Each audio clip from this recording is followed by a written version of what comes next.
தமிழகம் எங்கும் Max Gold cash for your gold. Max Gold நீங்க தங்க மட்டும் இல்லைங்க, பிளாட்டினம், டைமண்ட், சில்வர், ரூபினி எதை வேணாலும் விற்கலாம். உங்களுக்கான பணம் ரொக்கமா கையிலயோ இல்லைன்னா பேங்க் அக்கௌண்ட்லயோ உடனடியாக செலுத்திடுவாங்க.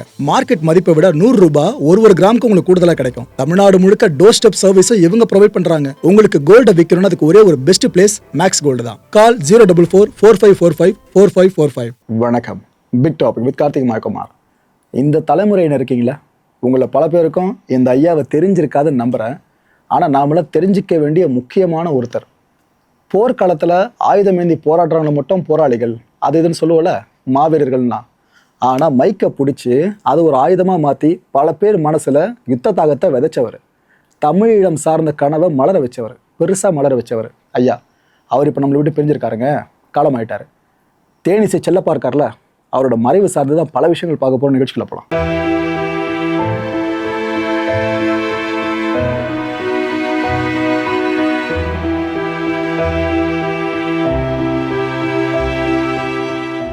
தமிழ் தேசிய உணர்வாளர்கள் பல பேர் உலகம் முழுக்க இருப்பீங்க. அவங்கள பல பேரும் ஐயாவோட குரலில் ஒரு பாடலாச்சும் கேட்டிருப்பீங்க.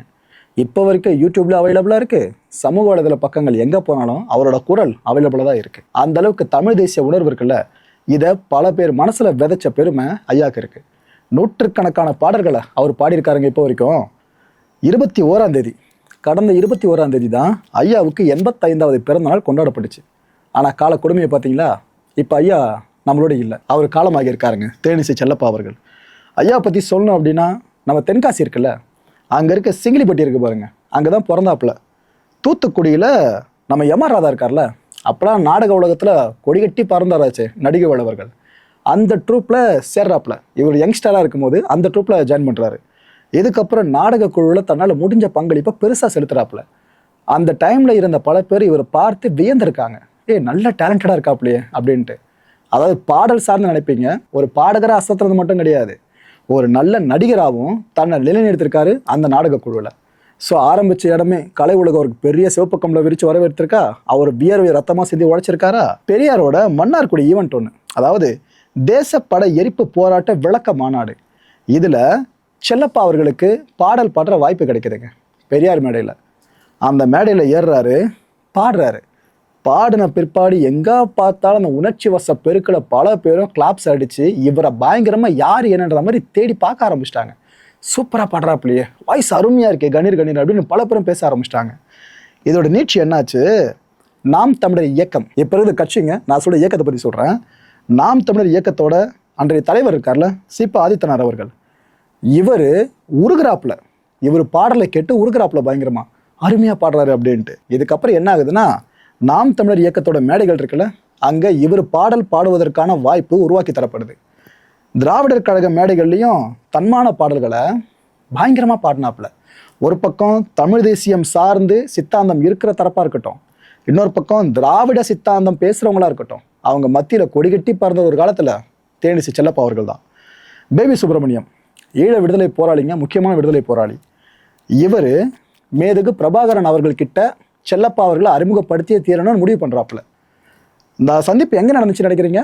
நம்ம சென்னை மயிலாப்பூர் இருக்குல்ல, அங்கே நடந்த சந்திப்பு. அங்கே மேதகு பிரபாகரன் அவர்களை செல்லப்பா அவர்கள் சந்திக்கிறாங்க. இதுக்கப்புறம் அவரோட வாழ்க்கை பயணம் முழுக்க தமிழீழ விடுதலை எழுச்சி பாடல்களை பாடுறதுக்காகவே அர்ப்பணித்தவர் தான் தேனிசை செல்லப்பா அவர்கள். இவரால் தமிழ் உணர்வு பெற்றவங்க ஏராளம், உலகம் முழுக்க ஏராளம் பேர் பெற்றாங்க. இவரை மேதகு பிரபாகரன் அவர்கள் எப்படி அழைப்பார் தெரியுமா? பாசறைப்பாணர். அந்த அளவுக்கு பட்டமே கொடுத்தாங்க அவருக்கு. அவரோட குரல் வளம் அப்படி நின்று பேசும். இவர் பல மேடைகளை தோன்றியிருக்காரு, பாடியிருக்காரு. அதில் ஸ்பெசிஃபை பண்ணி சொல்லணும்னா, 1990 யாழ் கோட்டை மைதானத்தில் ஒரு பெரிய ஈவெண்ட்டுக்கு ஆர்கனைஸ் பண்ணப்படுதுங்க. அது என்னன்னாக்கா, தமிழீழ விடுதலை இருக்குல்ல, இது சார்ந்த ஒரு மெகா ஈவெண்ட்டு.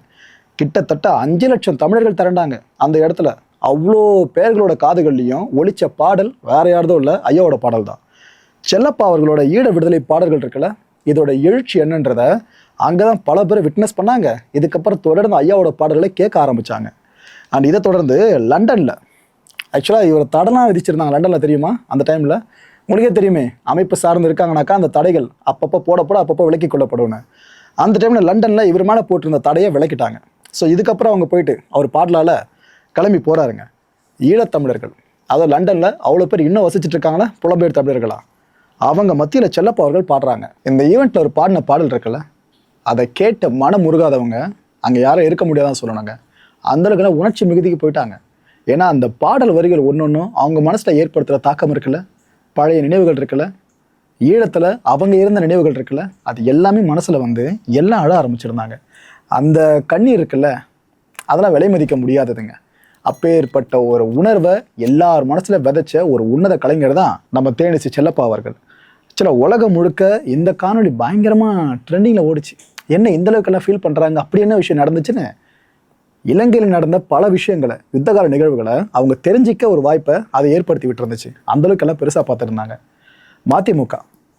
மதிமுகவினரோட இந்த பாவேந்திர விழாக்கள் இருக்குல்ல, இந்த விழா மேடையை அலங்கரித்ததும் வேற யாரும் இல்லை, செல்லப்பா அவர்கள் தான்.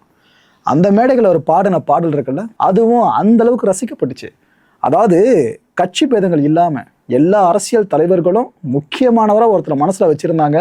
இவரோட குரல் ஒரு ஆயுதம்னு புரிஞ்சிட்டு இருந்தாங்க அப்படின்னா அதுதான் செல்லப்பா அவர்களோட திறமை. பல தலைவர்கள், அரசியல் தலைவர்கள் இந்த காரில் பயணம் பண்ணுவாங்களே, அப்படி அவங்க பயணம் பண்ணும்போது நீண்ட நெடிய பயணத்தினப்ப அவங்க அதிகப்படியாக கேட்கிற பாடலை வேற யாரதோ இல்லை, செல்லப்பா அவர்கள் பாடல் தான்.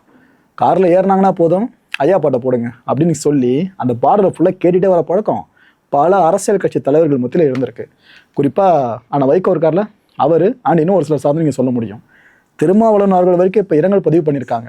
வீர வணக்கத்தை எல்லாருமே தெளிவுபடுத்திட்டு இருக்காங்க. ஏன்னா உலகம் முழுக்க தமிழர்கள் சார்ந்த நல்லெண்ணம் கொண்ட ஒவ்வொருத்தரும் நாம மறக்க மாட்டோம்ல, அந்த நெகிழ்ச்சியான தருணத்தை தான் இப்போ ஒரு முறை பார்க்கப்பட்டு இருக்கு. செல்லப்பா அவர்களை அவரோட குடும்பம் இழந்து வாடிக்கிட்டு இருக்குங்க. அவரோட மனைவியான விஜயா அவர்களாக இருக்கட்டும், அவரோட மகனான இளங்கோவன், அவரோட மகள்களான ராஜேஸ்வரி அண்ட் தமிழ்குடின்னு இத்தனை பேரை வாடிக்கிட்டு இருக்காங்க. அவரோட பூத உடலுக்கு அஞ்சலி செலுத்துறதுக்காக பல பேரும் கிளம்பி போகிறாங்க. அரசியல் தலைவர்கள் போகிறவங்க பெருசாக பேச முடியல அவங்களால. அந்தளவுக்கு வார்த்தைகள் பஞ்சம் அங்கே ஏற்படுது அவங்களுக்கு. ஏன்னா எப்படி பார்த்த ஒருத்தர் மேடையில் அவ்வளோ கம்பீரமாக, அந்த குரல் அப்படி இருக்குங்க வெண்கலமாக, அப்போ ஏற்பட்ட குரலுக்கு சொந்தக்காரர் பல பேர் மனசில் வீரத்தை விதைச்ச, தமிழ் வீரத்தை விதைச்ச ஒருத்தர் இங்கே கிடத்தி வைக்கப்படுறதை பார்க்குறோம் பார்த்தீங்களா? அந்த பெயின் எத்தனை பேரால் தான் ஆற்றிக்கொள்ள முடியும்? பல பேரும் ரொம்ப ரொம்ப உடஞ்சி போயிட்டாங்க. நாம் தமிழர் கட்சியோட தலைமை ஒருங்கிணைப்பாளர் சீமான் அவர்களும் போனாங்க நேரில்.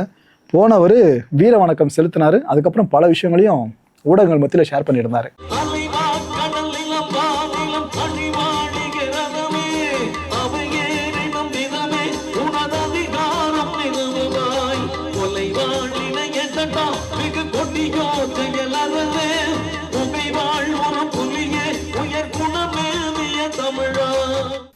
எங்கள் போராட்டம் வெல்லலை, வென்றிருந்தா எங்கள் அப்பா இருந்திருக்க வேண்டிய இடமும் உயரமும் வேறு. பிள்ளைகள் நாங்களும் இன்னைக்கு போராடிட்டு தான் இருக்கோம். ஆனால் அவருடைய மூச்சு காற்று, அவர் குரல்லாம் இன்னும் எங்கள் காதுகளில் ஒழிச்சிக்கிட்டு தான் இருக்குது. அது இன்னும் எத்தனை 100 ஆண்டுகள் ஆனாலும் எங்கள் தலைமுறையை உசிப்பிக்கொண்டே இருக்கும் எங்கள் அப்பாவுடைய பாடல். இந்த பாடல்கள் இருக்கிறவரை எங்கள் அப்பா தமிழ் சமூகத்தோடு இணைந்து ரத்தமும் சதையுமா உணர்வோடு வாழ்ந்து கொண்டு தான் இருப்பாங்க. எந்த மாற்றம் இல்லை. இந்த மதிப்புமிக்க எங்கள் தந்தைக்கு நாங்கள் எங்களுடைய புகழ் வணக்கத்தை செலுத்துகிறோம். அவருடைய புகழை இன்னொரு தலைமுறைக்கும் கொண்டு போய் சேர்க்கிற பணி இனி வருங்காலங்களில் செய்வோம். தேனிசை செல்லப்பான்னு ஒருத்தர் இருந்தான் நமக்கு.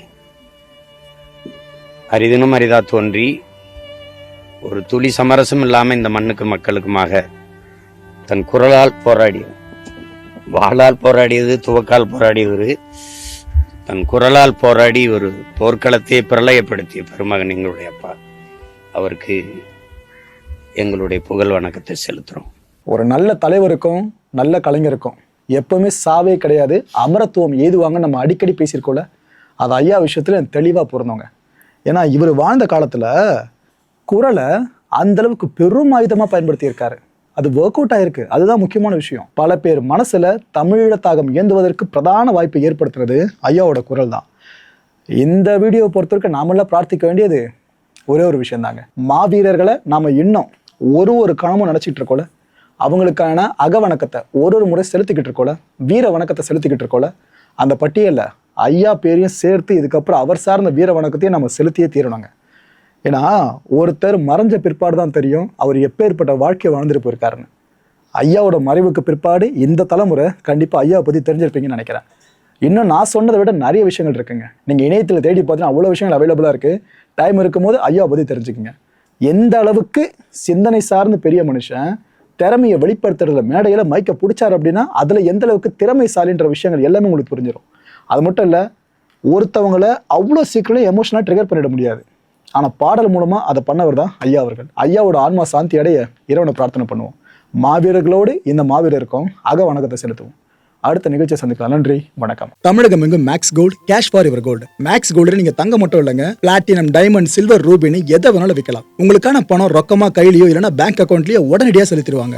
மார்க்கெட் மதிப்பை விட 100 ரூபாய் ஒரு கிராமுக்கு உங்களுக்கு கூடுதலா கிடைக்கும். தமிழ்நாடு முழுக்க டோர் ஸ்டெப் சர்வீஸை இவங்க ப்ரொவைட் பண்றாங்க. உங்களுக்கு கோல்டை விற்கணும்னு அதுக்கு ஒரே ஒரு பெஸ்ட் பிளேஸ் மேக்ஸ் கோல்டு தான். கால் 04445454545. என் அன்பார்ந்த மாயம் ஸ்டுடியோஸ் நேயர்களே, மாயம் பக்தின்னு ஆன்மீகத்துக்காக பிரத்யேகமா ஒரு சேனலை கொண்டு வந்திருக்கோம்.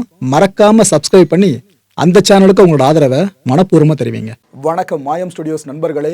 மாயம் ட்ரெண்ட்ஸ் அப்படின்ற ஒரு புதிய ஃபேஸ்புக் பேஜை ஓப்பன் பண்ணியிருக்கோம்.